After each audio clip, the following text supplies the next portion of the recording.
আসসালামু আলাইকুম ও রাহমাতুল্লাহ। আজ আমরা এমন কিছু গুনাহ নিয়ে কথা বলবো যেগুলো আমরা প্রায় ছোট ভেবে অবহেলা করি, কিন্তু ইসলামে গুনাহ ছোট বা বড় হয় আমাদের চোখে নয়, বরং আল্লাহের আদেশের দৃষ্টিতে। অনেক সময় আমরা বলি, এটা তো তেমন কিছু না, সবাই তো করে।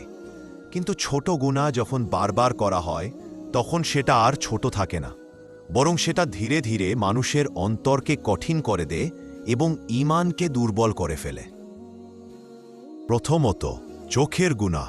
আজকের যুগে হারাম দেখা খুব সহজ। মোবাইল, ইন্টারনেট, সোশ্যাল মিডিয়া, সব জায়গায় চোখের ফিতনা আছে। একবার দেখা, তারপর আরেকবার, এভাবেই অভ্যাস তৈরি হয়। চোখের গুনাহ শুধু চোখে থেমে থাকে না, বরং তা হৃদয় ও আমলের ওপর প্রভাব ফেলে। এজন্য কুরআনে বলা হয়েছে, মুমিনদের বলা হয়েছে যেন তারা দৃষ্টি নত রাখে। দ্বিতীয়ত, কথার গুনাহ। মিথ্যা বলা, গীবত করা, অপবাদ দেওয়া, কটু কথা বলা, এসবকে আমরা খুব সাধারণ মনে করি। অথচ রাসূলুল্লাহ সাল্লাল্লাহু আলাইহি ওয়াসাল্লাম বলেছেন, মানুষ তার জিহ্বার কারণেই বেশি জাহান্নামে যাবে। আমরা যা বলি তার প্রতিটি শব্দেই আল্লাহর কাছে লিপিবদ্ধ হচ্ছে। তৃতীয়ত, সময় নষ্ট করা।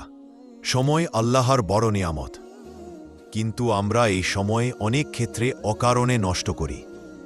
কিয়ামতের দিন মানুষকে তার জীবন সম্পর্কে জিজ্ঞাসা করা হবে, কোথায় ব্যয় করেছে সেই সময়।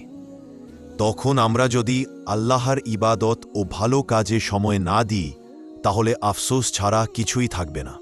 সমস্যা হল, আমরা সেজ গুনাহকে ছোট মনে করি বলেই তওবা করতে দেরি করি। শয়তান আমাদের বুঝায়, পরে তওবা করলেই হবে, কিন্তু কেউ জানে না সে পরে পর্যন্ত বেঁচে থাকবে কিনা।